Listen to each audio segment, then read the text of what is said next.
Hello everyone, welcome to Manika IES. Now let us have a discussion with respect to today's news analysis. The very first topic in the today's newspaper was the global nuclear order.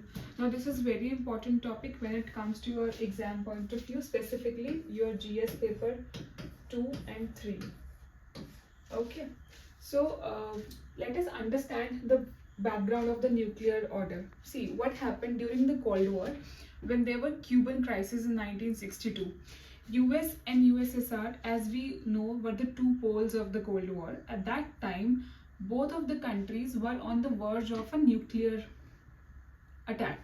Okay, so at that time, these two decided, the US President John F. Kennedy and the General Secretary Nikita Khrushchev, that they will try to prevent any escalation with respect to the nuclear war. And they came to an agreement that it is need of the hour that they should have a global nuclear order, that they should have bilateral arrangements in place so that none of them escalate their fight to a level of nuclear war.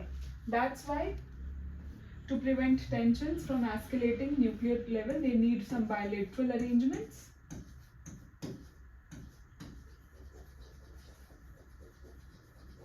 Further, they also wanted to curb the spread of nuclear weapons, and that is why they wanted some global arrangement also in place. Okay, and then they started having discussion, and the very first step was taken in this regard was the development of hotline, that it was to be between the two parties, US and USSR.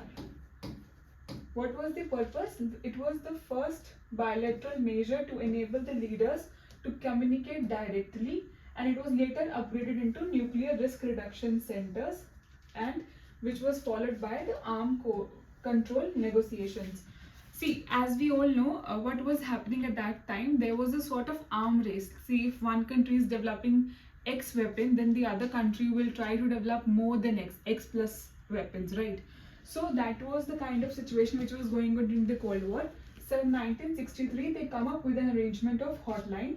Okay, coming to 1965, this was a bilateral arrangement. This was not a global arrangement.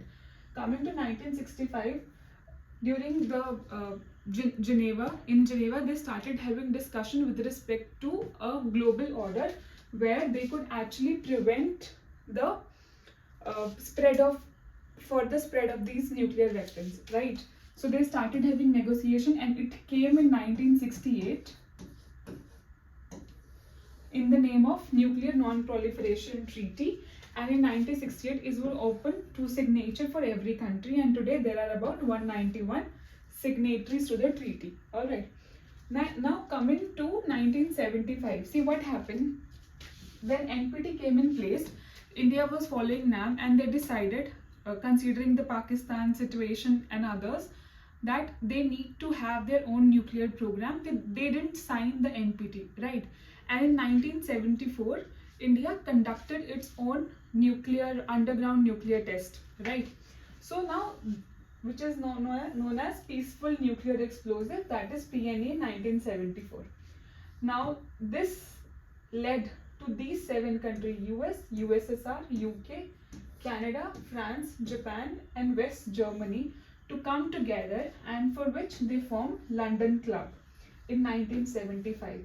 This was later named as Nuclear Supply Group. At present, there are 48 members. India is not a member of the country, not the member of this group, and it wants to be the member of the group because this group controls the export of nuclear and related dual-use materials, equipments and technologies. It consists of 48 countries, as we discussed, but it is China definitely who is blocking India's entry into NSG. That is a different topic, we'll discuss it some other day, but as of now, this is the global nuclear order which is at present.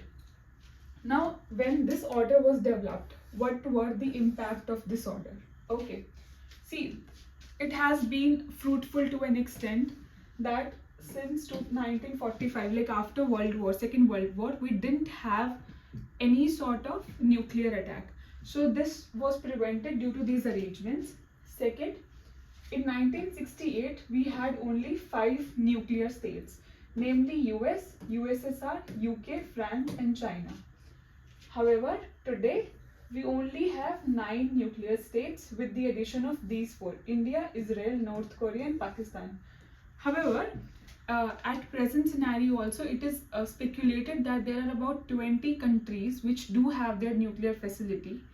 However, it is not yet established, but this is the present scenario. Still it has been able to curb the spread. Third, see, when in 1991 when USSR disintegrated, so USSR had the nuclear weapons, and these states, Belarus, Ukraine, Kazakhstan, were the part of USSR which had the facility of nuclear weapon. And since they wanted to denuclearize this state, they were able to do it. Both of the countries came together, US and USSR, US and Russia, they came together and were successful in denuclearizing these states. Okay, this was overall impact. Now let us understand its limitation. What is the limitation? See, although it was able to contain or to act as a deterrent for any sort of nuclear attack in future, it was not able to end the arm race. Say for example, if you say that their arsenal were 28,000 in 1962, however it grew to 65,000 in early 1980s. However, it came down only after disintegration of USSR in 1991, and at present it is 12,000. So it was not the outcome of these treaties, but by and large it was the outcome of the disintegration of USSR, because US assumed that now it is the sole global power, superpower. Okay, that was it. Second thing is, US has been biased towards its ally. Say for example, when Israel as well as China helped Pakistan with their nuclear program, US did not oppose it. Okay. However, at the same time, when countries like South Korea tried to have their own nuclear weapon program, it was US that forced France to not help the South Korea to develop its nuclear program. Okay. Now it also suppressed the Taiwan nuclear weapon program in 1977-78 as it wanted to normalize its relationship with China. And in present time also, the nuclear submarine AUKUS, which is Australia, US, UK, with Australia, they have developed this program with Australia, which Australia is not a nuclear weapon state. So here it is facilitating. So there are double standards of US which have been witnessed. So this were the limitation of the nuclear order. Now, what are the challenges which are being posed to the nuclear order by the geopolitics? See, at the time of Cold War, world was a bipolar. Okay, so there were two poles, but at present there are multiple poles. It's a multipolar state. It's not a bipolar state. So US is not only facing threats from USSR as was in Cold War situation. It is facing threats from China as well. However, it cannot do much about China because their interests are intertwined. They have trade relation. At the same time, their technology and economy, they are interdependent on each other. So that is a problem. Second, it has impacted the treaty between US and Russia. Okay, so in US and Russia had various arrangements in place in order to have a healthy relationship post Cold War. However, the US withdrew in 2002 from the anti-ballistic missile treaty. In 2019, it withdrew from intermediate range nuclear force treaty. And the only remaining agreement is New START. However, their negotiations were to happen during the COVID time, and at that time the negotiations were stalled. And due to that reason, till today we have no negotiations going on with respect to the New START treaty, and it is going to be lapsing in 2026. Russia also de-ratified Comprehensive Test Ban Treaty (CTBT). So these were the arrangements which were supposed to maintain stability in the region. Now, if the countries are withdrawing, that is a step towards instability. Now, these were the limitations. Now, let us come to the next topic, which is your free movement regime.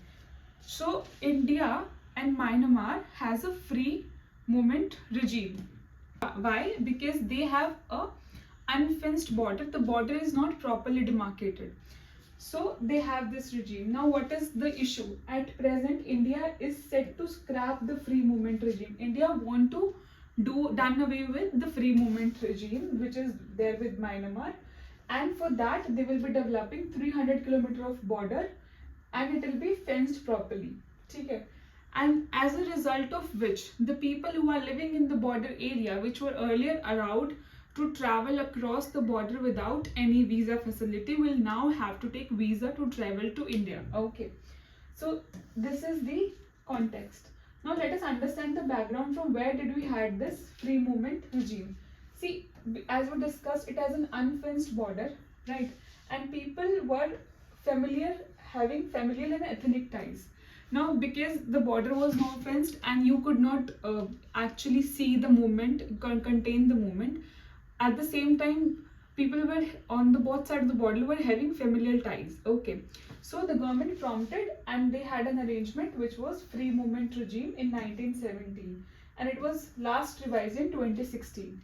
However, the Manipur government has suspended the free movement regime in 2020 following the COVID-19 pandemic, and also it attributed the current ethnic violence. If you would have seen in news, Manipur is facing ethnic violence between its hill and plain tribes. So due to this regime, they have attributed that the ethnic violence is the result of this free movement regime, and over 40,000 refugees took shelter in Mizoram and around 4,000 are said to have entered in Manipur. So because these areas are tribal areas and any entry of external people generally lead to a sort of chaos or lead to a sort of disturbance between the balance of the people living there. That is why the Manipur government has suspended the FMR regime. Now let us understand what is this free movement regime. See, if you see, this is the map. Okay, now this is your Myanmar.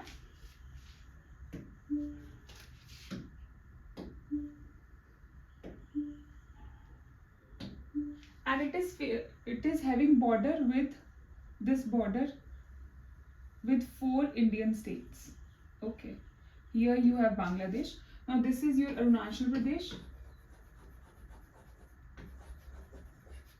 Then you have Nagaland. Here you have Manipur. And then you have Mizoram. These are the states which are having border with Myanmar, and it is 1643 kilometer long border, right? So it was a mutual agreement in which two countries allowed tribes living along the border to travel up to 16 kilometer inside the other country without a visa. So they were allowed to only travel within 16 kilometer, okay?